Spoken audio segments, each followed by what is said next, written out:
What's going on, guys? Cultimush back at it with a top 5 best graphics cards for the money video for the month of June. Now, before I get into this video, as most of you know, or if you don't know, you're about to know that AMD is releasing their new GPUs in the next couple of weeks, so I'll definitely update those lists as soon as those GPUs release. For now, some of you guys have been requesting me to update this series, and with the release of the GTX 980 Ti, this list is pertinent. And since a couple of NVIDIA's promotions have ended, it's definitely a good idea to update last month's list, since a lot of things have changed. But bear in mind that if you are looking to pick up an AMD GPU, it's probably a good idea to wait a couple weeks, because even if you don't get a new GPU from the new lineup, the GPUs on this list, their prices are probably going to drop when the new GPUs release. So yeah, just bear that in mind. So without further ado, let's get right into this with number 5. Starting things off, I went with the MSI Radeon R9 272GB video card. This GPU is $145 right now, and on Newegg there's actually a $20 mail-in rebate, knocking this GPU's price down all the way to $125. It also comes with a free copy of Dirt Rally, and I mentioned Dirt Rally in one of my other videos, and I said that no one cared about it, and some of you guys attacked me for that, so it does look like people do care about Dirt Rally, so you're getting a free copy with the R9 270, and if you decide to use the mail-in rebate for $125, you're getting a free game and a very capable 1080p video card. Obviously, a $125 or $145 GPU isn't going to be maxing out every game at 1080p, but at this price range you're probably not expecting that. This GPU can actually run games like Witcher 3 at medium to high settings at around 35 to 45 frames per second, so it's definitely a solid GPU. And upcoming games like Batman Arkham Knight, you're still going to be able to play all those games, and some of them you'll even be able to max out, but you won't get 60 frames per second. If you do want to get 60 frames per second on some of the higher end games, you will have to lower the settings, but for $145 or $125 if you use the mail-in rebate and a free copy of Dirt Rally, this is a damn good deal. And this HIS one comes with a really solid cooler as well, so this is a winner all around.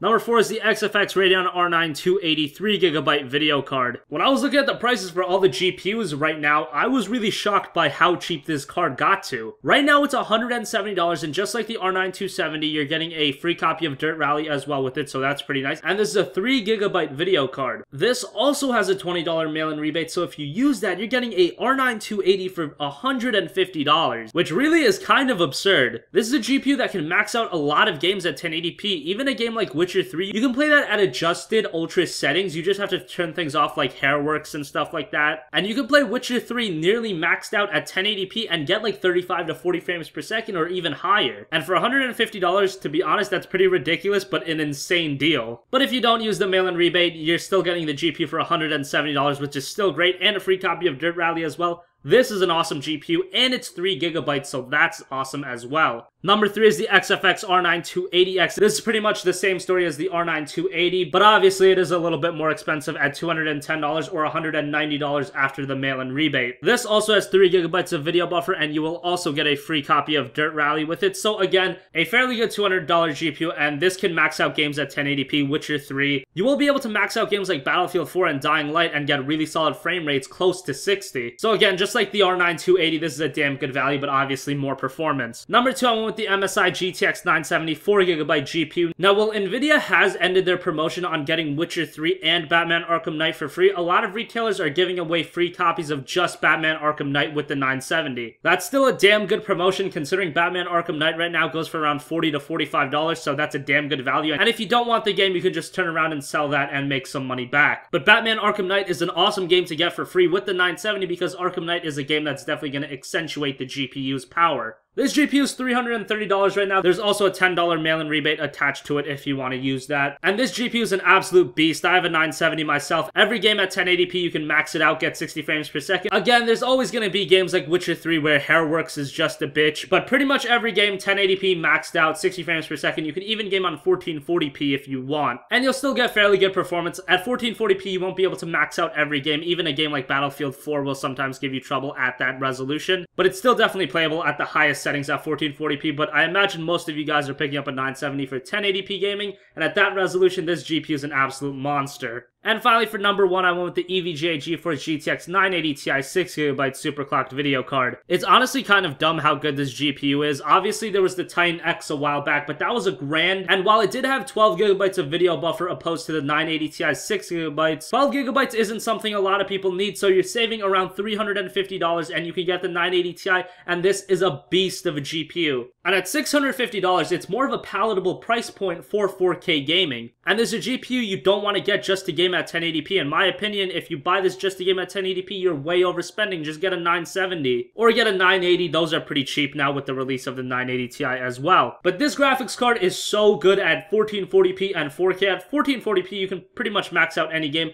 And at 4K, while you're not going to be maxing out every game and getting 60 frames per second, it is a video card that comes at a palatable price point of around $650 to $660. And it can game at 4K and still get pretty decent settings and pretty good performance, which we haven't seen from a GPU this cheap. So this concludes this top 5 list for the GPUs in June. I'm going to update this list when the new AMD GPUs come out later this month. Hopefully those will kick ass, and hopefully they'll cause some of the GPUs on this list price to go down. That'd be pretty cool to see. So thanks for watching. As always, you guys have a great day. Leave requests for future videos down below, and I'll talk to y'all later. Peace.